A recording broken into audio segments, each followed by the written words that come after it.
মিডি মাস্টার্সে সবাইকে আবারও স্বাগত। তো আজকে আমাদের আলোচনার বিষয় কিন্তু হচ্ছে কেমিস্ট্রি প্রথম পত্র অধ্যায় 4 বা রাসায়নিক পরিবর্তন, এবং সেটার কোন অংশটা অ্যাসিডের শক্তিমাত্রা নির্ভরশীলতা, সেই টপিকটা। এটা মূলত এইচএসসি এবং 26 এবং 27দের জন্য, কারণ এইচএসসি 24 এবং 25 কিন্তু আগামী 12 ডিসেম্বর মেডিকেল ভর্তি পরীক্ষা অংশগ্রহণ করে ফেলবে। আচ্ছা, তাহলে এখন আমরা জানবো যে অ্যাসিডের শক্তিমাত্রা কিসে কিসের উপর নির্ভর করে। ফার্স্টে কি বলা হয়েছে? ফার্স্টে হচ্ছে কি, যার কে এর মান বা অ্যাসিডের বিয়োজন ধ্রুবক যার যত বেশি হবে সে তত বেশি স্ট্রং। কে এ কে ইংলিশে বলা হয় ডিসোসিয়েশন কনস্ট্যান্ট অফ অ্যাসিড। এটা আমরা জানি যে অজৈব অ্যাসিডদের ক্ষেত্রে কে এর মানটা তুলনাভাবে বেশি হয়।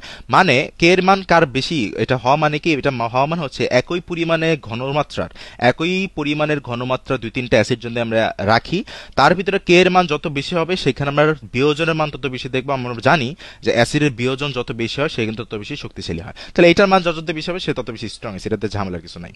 পরে হচ্ছে হাইড্রাসিড। আচ্ছা, ফার্স্ট অফ অল হাইড্রাসিড কি? হাইড্রাসিড হচ্ছে সে সকল অ্যাসিড যাদের কি একটা হাইড্রোজেন থাকবে এবং তার সাথে একটা নন মেটাল অংশ থাকবে, এবং অবশ্যই তাদের অক্সিজেন থাকা যাবে না। অক্সিজেন থাকলে কিন্তু সেটা অক্সাসিড হয়ে যাবে আস্তে, ঠিক আছে? আচ্ছা, তাহলে হাইড্রাসিডের ক্ষেত্রে সহজ শর্টকাট হচ্ছে যে ভাই, যাদের অ্যানায়নের সাইজ যত বড় সেটার শক্তি মাত্রা তত বেশি হবে। এক্সাম্পল কি, হাইড্রোজেন আয়োডাইড, ব্রোমাইড, ক্লোরাইড এবং হাইড্রোজেন ফ্লোরাইড, এদের ভিতরে কোনটা সাইজ বা অ্যানায়নের সাইজ কোনটা সবথেকে বেশি বড়? আয়োডিন। তাহলে সেক্ষেত্রে সবথেকে বেশি শক্তিশালী কি হবে? Hydrogen iodide. এবং সবথেকে বেশি উইক কি হবে? Hydrogen fluoride. ঠিক আছে, তো এটা আসলে সেরকম ঝামেলার কিছু না, এটা সহজ। আচ্ছা, 3 নম্বর হচ্ছে কেন্দ্রীয় পরমাণুর জারণ অবস্থা। কেন্দ্রীয় পরমাণুর জারণ অবস্থা যার যত বেশি হবে সে চোখ বন্ধ করে তত বেশি স্ট্রং। এটা নিয়ে কোনো ঝামেলা নাই। আচ্ছা, এখানে এই জিনিসটাই সবচেয়ে বেশি কমনলি আসে, সেটা হচ্ছে হাইড্রোজেন পার ক্লোরাইড। এই কোশ্চেনটাই হচ্ছে বেশি বারবার আসে। আমরা কিন্তু দেখতেছি যে এখানে আমরা যদি হিসাব করে দেখি যে ক্লোরিন কিন্তু 7+ আসে জারণ মানটা, এবং এখানে যদি আমরা নিয়ারেস্ট গুলো দেখি, যেমন সালফিউরিক অ্যাসিডের ক্ষেত্রে আসছে 4+, তারপর সালফিউরিক অ্যাসিডের ক্ষেত্রে আসছে 6+, এবং নাইট্রিক, এই যে নাইট্রিক অ্যাসিডের ক্ষেত্রে আসছে 5+। তাহলে সবার ভিতরে কার জারণ মানটা সবচেয়ে বেশি? কেন্দ্রীয় পরমাণুর। এখানে হাইড্রোজেন পারক্লোরেটের জারণ মান সবচেয়ে বেশি। তাহলে সবচেয়ে বেশি স্ট্রং কি হবে? Hydrogen perchlorate. এরপর কি হবে? এরপর হচ্ছে সালফিউরিক অ্যাসিড, কজ কি ও প্লাস 6+, তারপর কি আছে? তারপর আছে হচ্ছে নাইট্রিক অ্যাসিড 5+, এরপর কি আছে? Sulphuric acid 4+। তাহলে এইভাবে হচ্ছে ক্রমে ক্রমে আগাবে। আচ্ছা, এরপর হচ্ছে কেন্দ্রীয় পরমাণুর আকার। আমরা যদি দেখি যে জারণ অবস্থা দুইটার ক্ষেত্রে মিলে গেছে, সেক্ষেত্রে আমাদেরকে দেখতে হবে যে কোদের কেন্দ্রীয় পরমাণুর আকার ছোট। কি বললাম?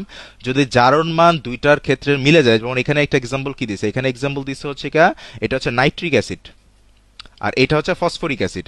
নাইট্রিক অ্যাসিড এবং ফসফরিক অ্যাসিডের ক্ষেত্রে দুইটার ক্ষেত্রে আমরা দেখতেছি যে জারণ মান 5+5+ করে আসে, কিন্তু তারপরেও নাইট্রিক অ্যাসিড কেন বেশি শক্তিশালী? কারণ সে ফসফরাসের থেকে নাইট্রোজেনের সাইজটা ছোট। তাহলে এখানে মাথায় রাখবো যে দুইটা কেন্দ্রীয় পরমাণুর জারণ সংখ্যা মিলে গেলে তখন কেন্দ্রীয় পরমাণুর আকার যার যত ছোট সে তত বেশি স্ট্রং। এই যে আরো কিছু এক্সাম্পল আছে, সেটা কি, এই যে এখানে হচ্ছে সালফিউরাস অ্যাসিড আছে। সালফিউরাস অ্যাসিড আমরা জানি যে হচ্ছে 4+, আবার সেলেনাস অ্যাসিডের ক্ষেত্রে আমরা দেখতেছি যে 4+ কেন্দ্রীয় পরমাণুর জারণ সংখ্যা। তাহলে সেক্ষেত্রে কে বেশি শক্তিশালী হবে? যার কেন্দ্রীয় পরমাণুর আকার ছোট। ঠিক আছে? আচ্ছা, তাহলে এই ছিল এটা ঘটনা, এটা খুব ইজি মোটামুটি।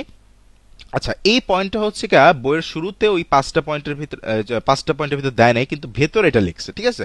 আচ্ছা, সেটা হচ্ছে ভিন্ন ভিন্ন গ্রুপের অক্সো অ্যাসিডের ক্ষেত্রে কি বল হলো? Oxo acid. অক্সো অ্যাসিড মানে কি, যে সকল অ্যাসিডে একটা হাইড্রোজেন থাকবে, অক্সিজেন থাকবে, এবং সাধারণত আরেকটা অধাতু কি জানি মানে এলিমেন্ট থাকবে আর কি, তাদেরকে আমরা বলবো অক্সো অ্যাসিড।